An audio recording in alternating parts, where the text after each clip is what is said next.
Hello everyone. Exams ಬರ್ತಾ ಇವೆ, ಆದರೂ ಓದೋಕ್ಕಾಗ್ತಿಲ್ಲ. ಯಾಕಂದ್ರೆ ತುಂಬಾ ದಿನ ಯಾವುದೇ ಎಕ್ಸಾಮ್ಸ್ ಇಲ್ಲ ಆ್ಯಂಡ್ ಮೈಂಡ್ ಆ ಝೋನಿಂದ ಸ್ವಲ್ಪ ಹೊರಗೆ ಬಂದಿದೆ. ಅಂದ್ರೆ ಎಕ್ಸಾಮ್ ಝೋನಿಂದ ಹೊರಗೆ ಬಂದಿದೆ.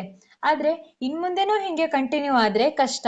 ಯಾಕಂದ್ರೆ ಸರ್ಕಾರ ಈಗಾಗಲೇ 50,000ಕ್ಕೂ ಹೆಚ್ಚು ಹುದ್ದೆಗಳನ್ನ ನೇಮಕ ಮಾಡ್ಕೊಳ್ಳೋದಿಕ್ಕೆ ಬೇಕಾದ ಎಲ್ಲಾ ಸಿದ್ಧತೆಗಳನ್ನು ನಡೆಸಿದೆ. ಹಾಗಾದ್ರೆ ನಿಮ್ಮ ಸಿದ್ಧತೆ ಹೇಗಿದೆ?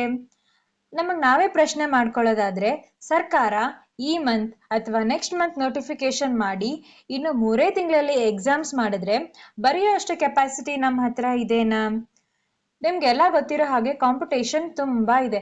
ಅದರಲ್ಲಿ ನಿಮ್ ಪ್ರಿಪ್ರೇಷನ್ ಎಷ್ಟರ ಮಟ್ಟಿಗಿದೆ ಅಷ್ಟನ್ನು ಪ್ರಶ್ನೆ ಮಾಡ್ಕೊಂಡ್ರೆ ರಿಯಲಿ ಇನ್ನೂ ಸ್ವಲ್ಪ ಟೈಮ್ ಬೇಕು ಅಂತ ಅನ್ಸುತ್ತೆ ಅಲ್ವಾ? ಸೊ ಇಲ್ಲಿಂದ ನಾವು ಟೈಮ್ ವೇಸ್ಟ್ ಮಾಡದೆ ಓದಿದ್ರೆ ಈ ದಿನದ ಕಾಂಪಿಟೇಷನ್ ಎರಾದಲ್ಲಿ ವಿನ್ ಆಗ್ಲಿಕ್ಕೆ ಸಾಧ್ಯ. ಹಾಗಾದ್ರೆ ನಾವೀಗ ಮಾಡ್ಬೇಕಾಗಿರೋದೇನು? ಫಸ್ಟ್ ಟಿಪ್ ಏನಪ್ಪಾ ಅಂತಂದ್ರೆ ಅವಾಯ್ಡ್ ಫೋನ್. ನಾವೊಂದು ಸ್ಮಾಲ್ ಆಕ್ಟಿವಿಟಿ ಮಾಡೋಣ.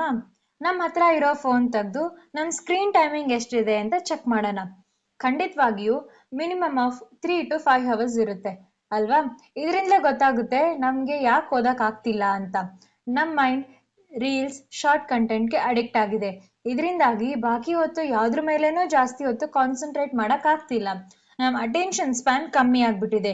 ಸೊ ಸಾಧ್ಯ ಆದ್ರೆ ಎಕ್ಸಾಮ್ಸ್ ಮುಗಿಯೋವರೆಗೂ ಇನ್ಸ್ಟಾಗ್ರಾಮ್ನ ಅನ್ಇನ್ಸ್ಟಾಲ್ ಮಾಡಿಬಿಡಿ, ಇಲ್ಲ ಅಂದ್ರೆ ಕಡಿಮೆ ಯೂಸ್ ಮಾಡಿ. ನೆಕ್ಸ್ಟ್ ಟಿಪ್ ಏನಪ್ಪಾ ಅಂತಂದ್ರೆ ಸಾಲ್ವ್ MCQs. ಇತ್ತೀಚೆಗೆ ನಡೆದ ಯಾವ್ದಾದ್ರು ಎಕ್ಸಾಮ್ ಕ್ವಶನ್ ಪೇಪರ್ನ ಸಾಲ್ವ್ ಮಾಡಿ. ನಾನಿನ್ ಯಾಕೆ ಹೇಳ್ತಿದ್ದೀನಿ ಅಂದ್ರೆ ನಿಮ್ ಮೈಂಡ್ ಎಕ್ಸಾಮ್ ಝೋನಿಂದ ಹೊರಗೆ ಬಂದಿದೆ. ಸೊ ಇದನ್ನ ಮತ್ತೆ ಎಕ್ಸಾಮ್ ಝೋನ್ಗೆ ಕರ್ಕೊಂಡು ಹೋಗ್ಬೇಕಂದ್ರೆ ಅದಕ್ಕೆ ಕ್ವೆಶನ್ಸ್ಗಳನ್ನ ತೋರಿಸ್ಬೇಕು. ನೋಡು ಈ ತರ ಕೇಳ್ತಾರೆ ಅಂತ. ಇಲ್ಲ ಸುಮ್ಮನೆ ಕೂತ್ಕೊಂಡು ತೇರಿ ಓದು ಅಂದ್ರೆ ಅದು ಓದಲ್ಲ. ಸೊ ಕ್ವೆಶನ್ಸ್ಗಳನ್ನ ನೋಡಿದ್ರೆ ಅಲರ್ಟ್ ಆಗುತ್ತೆ. ಇದನ್ನ ಒಂದ್ಸಲ ಟ್ರೈ ಮಾಡಿ ನೋಡಿ.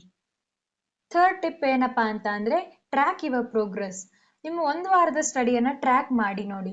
ಎಷ್ಟು ಈ ವಾರದಲ್ಲಿ ನಾನು ಓದಿದ್ದೀನಿ ಅಂತ. ತುಂಬಾ ದೊಡ್ಡ ಟೈಮ್ ಟೇಬಲ್ ಏನ್ ಬೇಡ.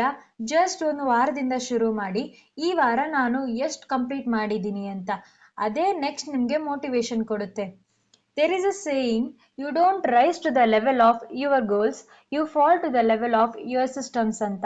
ಸಿಂಪಲ್ ಆಗಿ ಹೇಳ್ಬೇಕು ಅಂದ್ರೆ ನಾವು ದೊಡ್ಡ ದೊಡ್ಡ ಗುರಿಗಳನ್ನ ಇಟ್ಕೊಳ್ಳೋದಲ್ಲ, ಆ ಗುರಿಗಳನ್ನ ಮುಟ್ಟೋದಕ್ಕೆ ದಿನಾಲು ಏನ್ ಮಾಡ್ತೀವಿ ಅನ್ನೋದ್ರ ಮೇಲೆ ಫೋಕಸ್ ಮಾಡ್ಬೇಕು. ಆ ಸಿಸ್ಟಮ್ಸ್ ನಿಮ್ಮನ್ನ ಆ ಗುರಿಯತ್ತ ತೆಗೆದುಕೊಂಡು ಹೋಗುತ್ತೆ. ಲಾಸ್ಟ್ ಟಿಪ್ ಏನಪ್ಪಾ ಅಂತ ಅಂದ್ರೆ don't give up.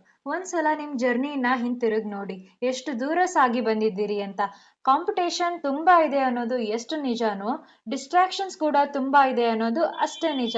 Every one is distracted. So distractions ಇಂದ ಹೊರಗೆ ಬನ್ನಿ.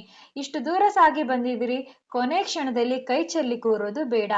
This year will be yours ಅಂತ ಹೇಳ್ತಾ ಅಂಡ್ ಈ ಚಾನಲ್ನಲ್ಲಿ ಎಕ್ಸಾಮ್ಸ್ಗೆ ಬೇಕಾದ ಎಲ್ಲ ಕಂಟೆಂಟ್ ಅಪ್ಲೋಡ್ ಮಾಡ್ತೀವಿ. ಈ ವಿಡಿಯೋ ಇಷ್ಟ ಆದರೆ ಲೈಕ್ ಮಾಡಿ, ಹಾಗೂ ಮುಂದೆ ಬರೋ ವಿಡಿಯೋಸ್ಗಳು ಮಿಸ್ ಆಗಬಾರ್ದು ಅಂತಂದ್ರೆ ಸಬ್ಸ್ಕ್ರೈಬ್ ಮಾಡ್ಕೊಳ್ಳಿ. See you in the next video ಅಂತ ಹೇಳ್ತಾ, ಅಂಟಿಲ್ ದೆನ್ ಟೇಕ್ ಕೇರ್, ಬಾಯ್.